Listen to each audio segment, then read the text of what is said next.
Hello student, welcome to maths Stuta. मैं स्तुता आ गई हूँ आज एक नया टॉपिक के साथ। आज हम स्टार्ट करेंगे एंगल। एंगल क्या है? एंगल टर्म तो तुमने सुना ही होगा।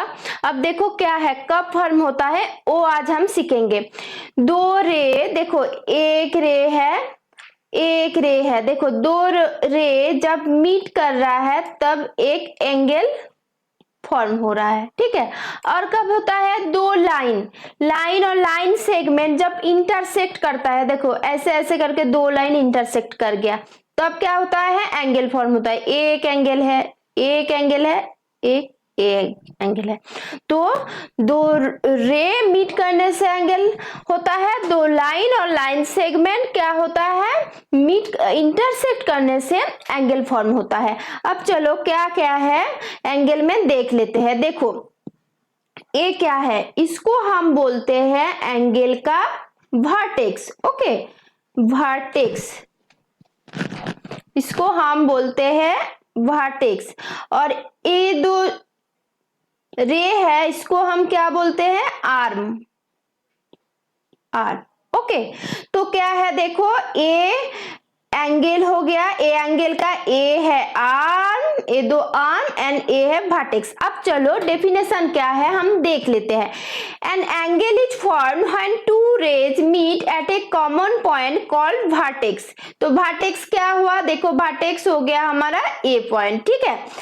each of these rays is called an arm of the angle। तो देखो ए दो रे को तो हमने आर्म बोला, एक आर्म है, एक आर्म है। ओके, नेक्स्ट क्या है, देखो N angle is represented by the symbol. देखो सिंबल कौन सा है? ए सिंबल से, ए है, सॉरी ए है एंगल का सिंबल, ठीक है। अभी देखो ए क्या है, ए इसमें देखो एरो है, तो दो रे हो गया। अब देखो लाइन सेगमेंट इंटरसेक्ट करके ए ऐसे ऐसे करके एंगल फॉर्म होता है। तो मैंने इधर ए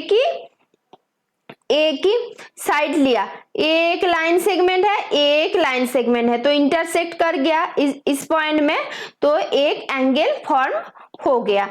तो an angle also be formed by the intersection of the line segment। इसमें क्या है? वर्टेक्स क्या है? O है वर्टेक्स, OP एक आर्म है, OQ एक आर्म है।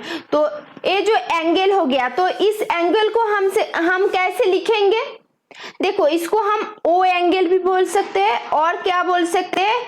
इसको हम बोल सकते हैं, देखो P से स्टार्ट करो, P के बाद O आ रहा है, उसके बाद Q, तो POQ ए भी बोल सकते हैं। और भी एक नाम से हम लिख सकते हैं इसको। देखो P से जब स्टार्ट किया तब POQ, अब Q से स्टार्ट करो तो क्या लिखोगे?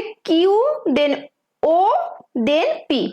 तो इस एंगल को हम कैसे लिख सकते हैं? देखो O ऐसे करके भी POQ और QOP। एक चीज देखो, O एंगल को हम जब लिख रहे हैं, सिंबॉलिकली लिख रहे हैं, तब देखो बीच में ही रहना चाहिए। देखो O बीच में है, अब P आगे लिखोगे कि Q आगे लिखोगे, ए फुल्ली तुम्हारे ऊपर डिपेंड कर रहा है, लेकिन बीच में ही, मिडिल में ही O को रखना पड़ेगा।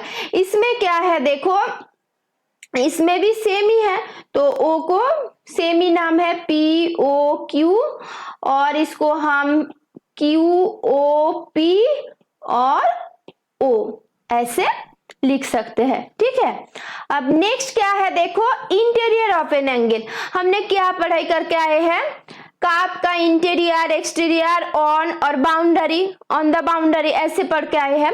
वही कॉन्सेप्ट लेके हम इंटीरियर ऑफ एंगल भी क्या है सीख लेंगे। इंटीरियर देखो BC एक रे है और BA एक रे है, तो A देखो BA एक आर्म है और BC एक आर्म है, और B क्या है? वर्टेक्स है, इस एंगल का वर्टेक्स है। इसका इंटीरियर पोर्शन में जो स्पेस है, इसको हम इंटीरियर ऑफ द एंगल क्या CBA और ABC हम बोलेंगे, ठीक है। अब देखो तुम्हारे मन में क्वेश्चन आएगा, इंटीरियर ऑफ एंगल इतनी सी जगह ही होगा? नहीं, ऐसे कुछ नहीं है। देखो ये तो रे है ना, देखो सामने क्या है, ऐसे करके एरो है, तो इसका मतलब क्या है? ए लाइन को हम जितना मर्जी खींच सकते हैं, तो ए लाइन जितना खींच खींचोगे, ये दो आर्म जितना खींचोगे उतना इंटीरियर क्या होगा, इंक्रीज होगा, इंडेफिनाइटली इंक्रीज होगा। तो क्या है, इंटीरियर कोई फिक्स्ड रीजन नहीं है, फिक्स्ड पोर्शन नहीं है। इंटीरियर क्या होता है, जब जब तुम आर्म को इंक्रीज करोगे इंटीरियर भी इंक्रीज होगा। ओके, तो देखो the space within the arms of an angle is called interior of an angle. The interior is not restricted area, it extend indefinitely since two side extended indefinitely. Is it clear? ये हो गया हमारा interior of an angle. अब हम क्या देखेंगे, exterior of an angle. देखो ये पोर्शन इंटीरियर छोड़ के बाहर का जो पोर्शन है इसको हम एक्सटीरियर ऑफ एन एंगल बोलेंगे, ठीक है। The space outside the arms of an angle produce indefinitely is called exterior of a angle. तो same exterior of a angle, उसका जो पोर्शन है वो भी फिक्स नहीं है, वो भी क्या होता है, आर्म के साथ साथ वो भी इंक्रीज होता है। Exterior of angle also increase होता है। तो ये देखो एक एंगल ले लिया, तो इसका क्या होगा, देखो एक्सटीरियर होगा, ऐसे ऐसे करके होगा। अब देखो इसको तुम ऐसे करके बढ़ा रहे हो तो क्या होगा, एक्सटीरियर भी ऐसे करके बढ़ता चले जाएगा। तो इंटीरियर एक्सटीरियर कोई भी फिक्स्ड रीजन नहीं है, वो क्या होता है, आर्म को जब तुम इंक्रीज करोगे इंटीरियर पोर्शन एक्सटीरियर पोर्शन दोनों ही इंक्रीज होगा, ठीक है। अब देखो एक मैंने डायग्राम ले लिया, इसमें इंटीरियर पोर्शन क्या है, एक्सटीरियर पोर्शन क्या है, उसमें क्या क्या पॉइंट है देखते हैं। देखो एक्स, ये P Q and R angle में, पी क्यू आर एंगल में इंटीरियर पॉइंट क्या है, देखो एक्स है, और एक्सटीरियर पॉइंट देखो जेड है। और ऑन द मतलब जब बाउंड्री कार्व जब पढ़ रहे थे, बाउंड्री ऑन बाउंड्री जैसे था, ऑन द एंगल के क्या क्या पॉइंट है, देखो P Q and R. Okay, वही देखो in this diagram X is interior, Z is not in the interior, in the exterior of the angle, and S is on the PQR. S इधर S है on the PQR. Thus the angle also has three parts. Angle also has three parts. क्या? Interior part, exterior part, and on the angle. Okay?